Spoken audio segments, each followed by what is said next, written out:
नमस्कार, मैं पवन कुमार, आवाज न्यूज 24 में आपका स्वागत है। आप देख रहे हैं जवाब दो सरकार।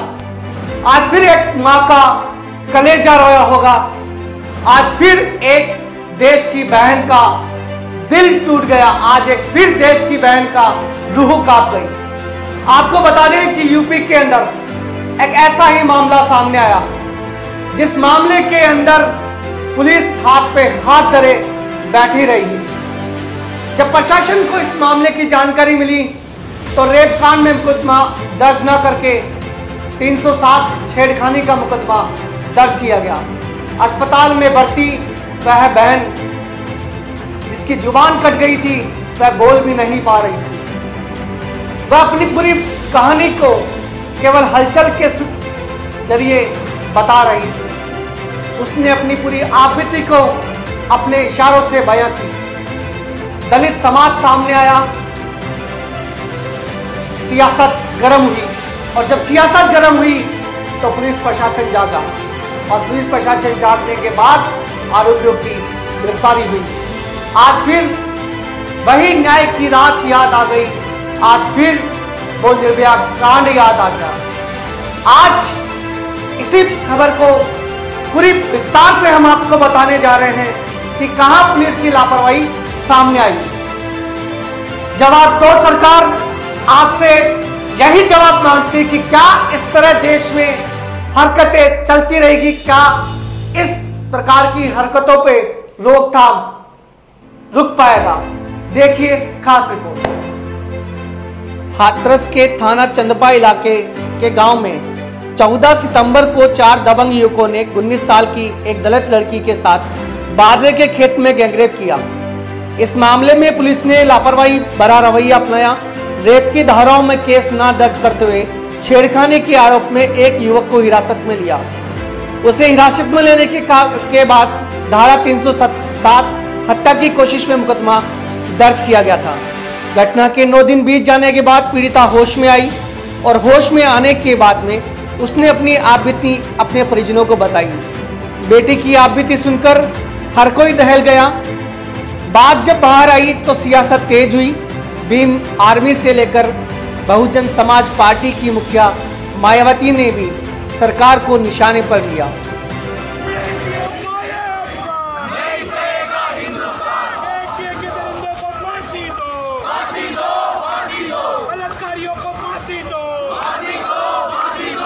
कंगना रनौत की बालकनी 2 फुट की टूटती है तो इस देश में भाजपा के प्रवक्ता टीवी पे आके उसको प्रोटेक्ट करते हैं, लेकिन एक बेटी की जान चली जाती है, उसका रेप हो जाता है, उसकी ज़बान काट दी जाती है, वो मौत को चली जाती है, हाथ धो पैती है, तब इनकी सरकार के लोग कुछ लोगों को ऐसी पिटाई हुई कि उसकी रीढ़ की हड्डी पूरी क्षतिग्रस्त हो गई, और जगह जगह इलाज करने के बाद दिल्ली में उम्मीद थी कि सफदरजंग हॉस्पिटल में उसके वो स्वस्थ होकर वापस कर जाएंगे, लेकिन आज उसने दम तोड़ दिया।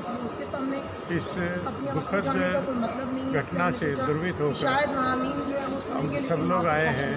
हमारे साथ सभी वरिष्ठ नेता लोग हैं, और हमारी सरकार से मांग है, विशेष रूप से उत्तर प्रदेश सरकार से मांग है कि ज़बरदस्त कार्रवाई होनी चाहिए। कम से कम 50 लाख की धनराशि सहायता के रूप में, आर्थिक सहायता के रूप में दी जाए। एक परिवार में नौकरी दी जाए, तो ज़मीन उसको उपलब्ध कराई जाए। ये सब मांग थी, लेकिन अब सरकार छोटे मोटे वायदे तो करती है, लेकिन करती कुछ नहीं है। कोई जंगल राज है, पूरी तरह से जंगल राज है, कोई कानून का राज बचा नहीं है। और विशेष रूप से भारतीय जनता पार्टी से जुड़े हुए लोग अत्याचार कर रहे हैं, उत्पीड़न कर रहे हैं, उनके खिलाफ कोई कार्रवाई नहीं हो रही है। जब तक ये होता रहेगा, अपराध इसी तरह से चलता रहेगा। दलित महिलाएं, बालिकाएं इसी तरह से अत्याचार का शिकार होती रहेंगी। उत्तर प्रदेश भारतीय जनता पार्टी की सरकार है और एक प्रयोगशाला बन गई है। जैसे कि गुजरात में प्रयोगशाला बनी मुसलमानों के साथ में अत्याचार और दमन का, वही यहाँ पर है। आए दिन बलात्कार होता रहता है। लखीमपुर खीरी में 2 घटनाएं हुई, आजमगढ़ में हुई और मेरठ में भी हुई। और शत प्रतिशत जो जघन्य अपराध है, बलात्कार है, उत्पीड़न है, वो दलितों के ही साथ क्या हो रहा है। तो जो भारतीय जनता पार्टी की विचारधारा है वो प्रयोग कर रहे हैं उसमें कि दलितों को पुराने ज़माने में पहुंचाया जाए, इनको इतना दबा दिया जाए, मनोबल इतना तोड़ दिया जाए कि ताकि ये गुलाम बन जाए। तो उसी रास्ते पर चल रहे हैं। तो इनका जो राम राज्य है उस राम राज्य की स्थापना कर रहे हैं। आए दिन ऐसी घटनाएं हो रही है और हम लोग आज विजय चौक पर प्रोटेस्ट करने आए थे, क्योंकि भारतीय जनता पार्टी की सरकार वहाँ भी है और यहाँ भी है। हम कहाँ जाएंगे और डेमोक्रेटिक वे में, लेकिन हमें खड़ा तक होने नहीं दिया गया। इस तरह से यहाँ पर ला कर के मंदिर मार्ग थाने पर रखा गया है। अगर उस लड़की को पहले उसका उपचार करा दिया गया होता दिल्ली में, क्योंकि अलीगढ़ में इतना मेडिकल फैसिलिटी डेवलप नहीं है, तो उसकी मौत न होती। लेकिन बहुत देर से किया और जब एकदम मृत की स्थिति है तब लाया गया, इसका कोई फ़ायदा नहीं हुआ। और 14 सितंबर की घटना है, अगर टाइमली इस पर एक्शन किया गया होता तो शायद उसकी जान बच गई। तो ये तो इस तरह से हर जगह कर रहे हैं कि दलितों के यहाँ से सब उद्देश्य दबा दिया जाए और इनके गुलाम बन जाए, जैसे पहले का गुलाम हो। और अगर योगी जी से नहीं समझ रहा तो मोदी जी योगी जी को बदल दें। अगर दूसरे से भी नहीं समझे तो वहाँ पर राज्यपाल शासन लागू होना चाहिए, क्योंकि वहाँ जंगल राज हो गया है और लॉ एंड ऑर्डर बिल्कुल कंट्रोल में नहीं है। आज इस देश के अंदर लगातार जो महिलाओं के खिलाफ अत्याचार बढ़ रहा है, उसका एक और प्रमाण आया है।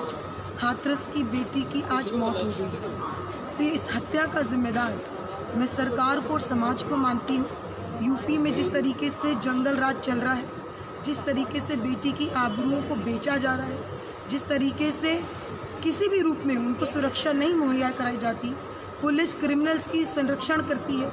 योगी खुद मुख्यमंत्री होते हुए एक फेलियर साबित हुए हैं। देश की सरकार और यूपी की सरकार एक गूंगी बहरी सरकार है। आज हम राष्ट्रपति निवास तक मार्च कर रहे थे, क्योंकि हमें लगता है कि इस देश की सरकार तो हमारी और बेटियों की बात नहीं सुन रही। तो हम गुहार लगाने जा रहे थे कि हमें महामहिम से मिलने दिया जाए।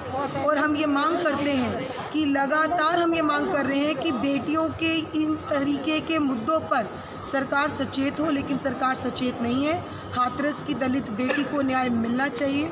आज उसने अपना दम तोड़ दिया है। उसके परिवार की हालत इतनी बुरी है। आप खुद सोचिए कि 17 साल की बेटी अगर आपके घर में, जिसका चेहरा आप रोज़ सुबह उठकर देखते हैं, और 10 दिन में अगर आपको ये समझ आए कि वो आपके बीच में ही नहीं रहे हमेशा के लिए, इस दर्द का एहसास ये सरकार नहीं कर सकती है। कंगना रनौत की बालकनी 2 फुट की टूटती है तो इस देश में भाजपा के प्रवक्ता टीवी पे आके उसको प्रोटेक्ट करते हैं, लेकिन एक बेटी की जान चली जाती है, उसका रेप हो जाता है, उसकी ज़बान काट दी जाती है, वो मौत को चली जाती है, हाथ धो पाती है, तब इनकी सरकार के लोग कुछ नहीं बोलते, चुप बैठे हैं। हम महामहिम के घर तक अपना मार्च कर रहे थे, हमारे मार्च को रोका, हमें डिटेन कर लिया। हमारे साथ PL पुनिया जी हैं जो मेंबर ऑफ पार्लियामेंट है, उदित राज जी हैं जो हमेशा दलितों की आवाज़ उठाते रहे, फॉर्मर मेंबर ऑफ पार्लियामेंट है। आज हम लोग सब महिलाएं यहाँ पर उपस्थित हैं और आज हम पुलिस हिरासत में हैं सिर्फ इसलिए कि हम एक बेटी के लिए न्याय मांग रहे हैं। तो मैं चाहूँगी आप सब जहाँ पर भी हैं इस आवाज़ को उठाएं ताकि इस बेटी को न्याय